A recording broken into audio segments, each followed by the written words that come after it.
Favorevolissimi al nuovo ospedale. Non riesco a capire perché ci debba essere questa diatriba tra il comune e la giunta e tra di loro, perché è una cosa che possono risolvere, io penso, in 2 giorni.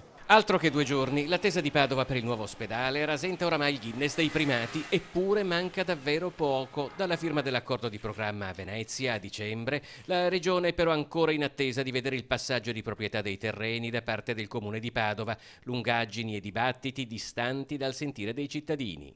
Manca proprio la volontà di aiutare la gente, di risolvere i veri problemi. Molto probabilmente sono questioni politiche, per cui prima o dopo troveranno la soluzione, però tanto aspettiamo. Responsabilità politica è Giordani, che a me sembra la figurina tornasole, il geniale Lorenzoni, che è il prezzemolino, lo chiamo, che non sa cosa. Un po' critico con l'amministrazione. Eh? È un po' critico con l'amministrazione comunale. No, non sono critico, non stanno facendo niente. Sicuramente responsabilità della classe politica, sicuramente dipende da quello.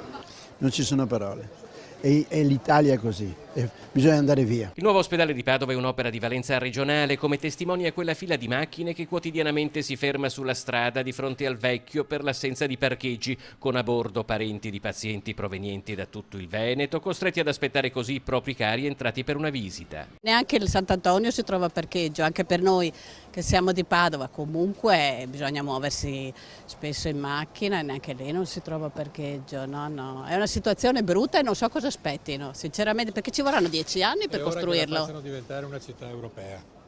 È ora.